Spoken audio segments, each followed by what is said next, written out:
Bonjour tout le monde, j'espère que vous allez bien. Alors aujourd'hui nous allons faire le résumé du match de Leeds face à Chelsea.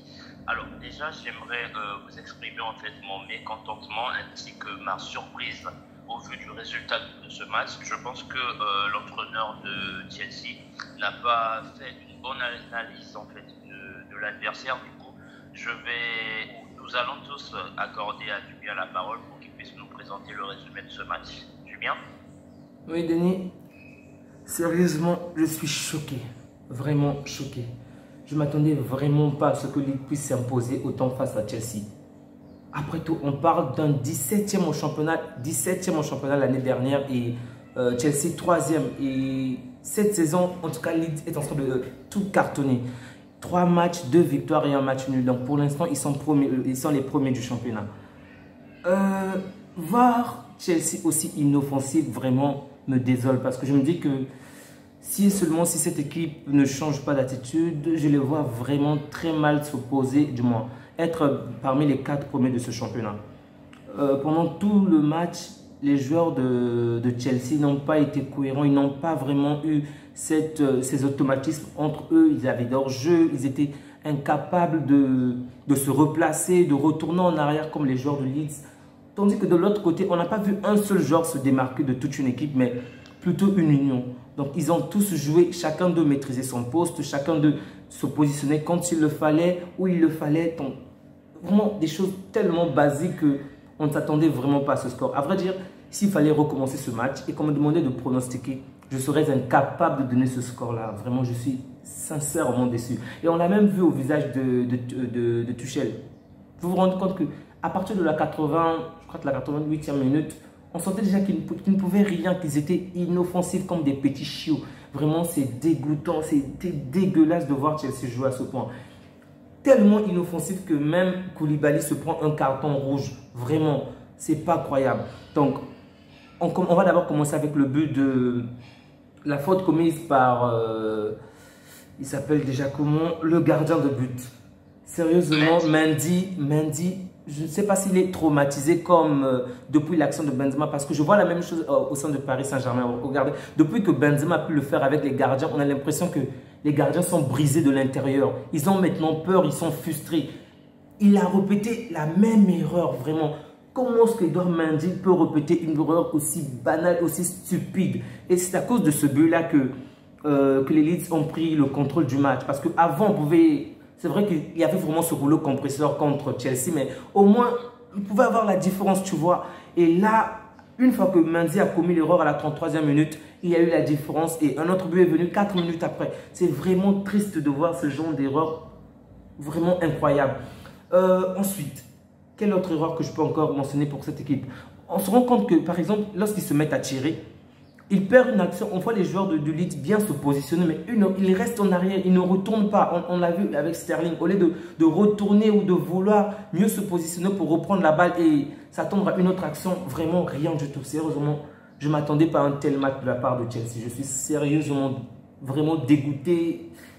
C'est pas croyable. J'espère vraiment que Tuchel va remettre les choses en ordre et en espérant que Kanté sera bientôt de retour. As-tu des nouvelles de Kanté?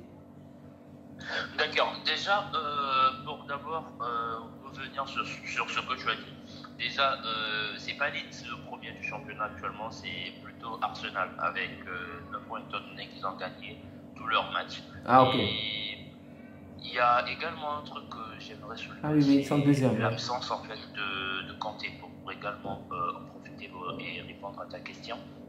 Aujourd'hui, on a eu l'impression que l'absence de Kanté a eu à mettre tout en cause par rapport à cette équipe au niveau structurel.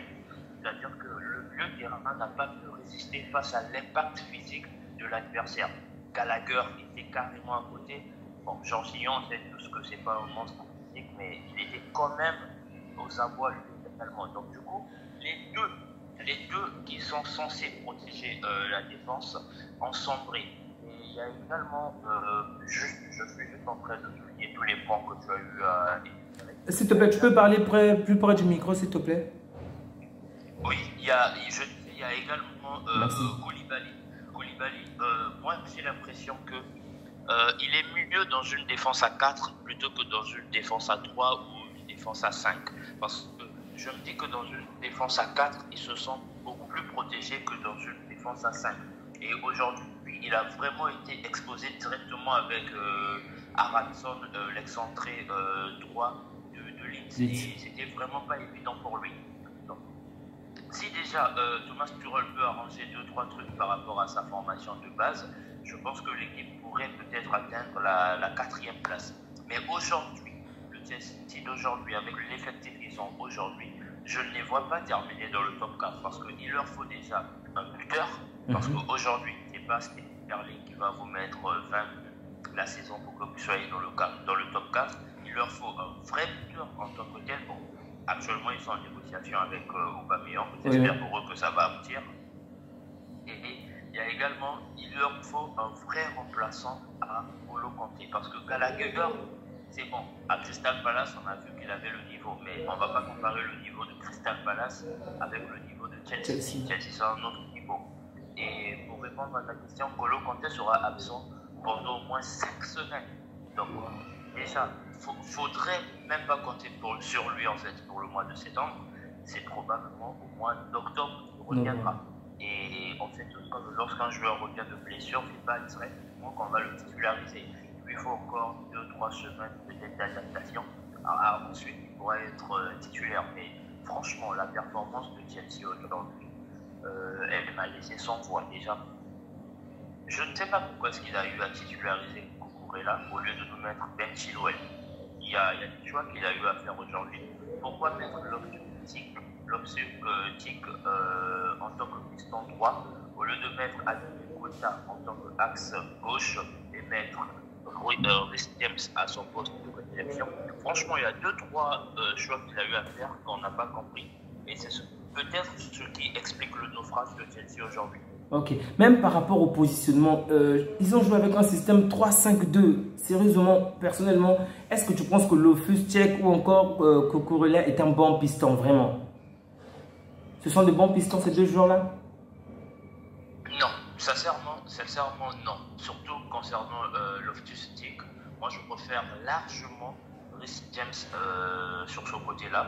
Et du côté de Cucurella, je peux comprendre qu'il préfère Cucurella parce que Cucurella a toujours joué en fait dans ce système à 5 défenseurs.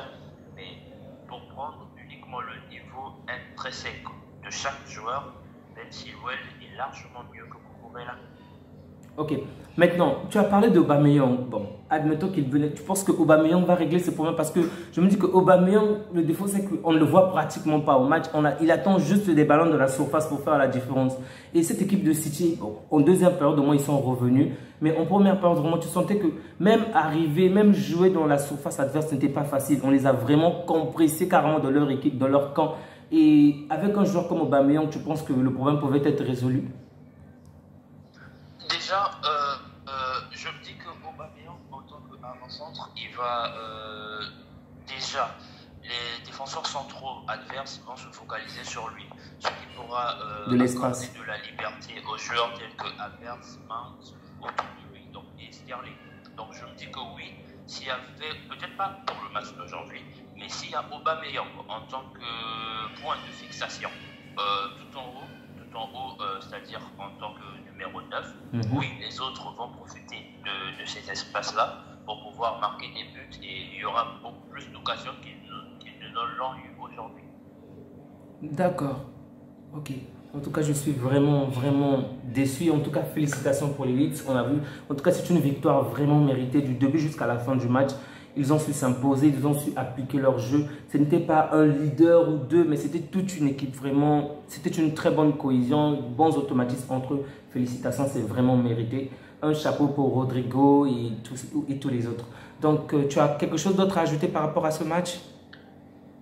Non, si ce n'est que Chelsea a sombré à Leeds. Et je souhaite dire merci, comme toujours, à tous ceux qui nous soutiennent. Et ce sont eux qui nous donnent la force de faire ce qu'on est en train de faire actuellement. Merci à eux et bonne journée. Merci à vous et prenez bien soin de vous. Passez une agréable journée. Au revoir.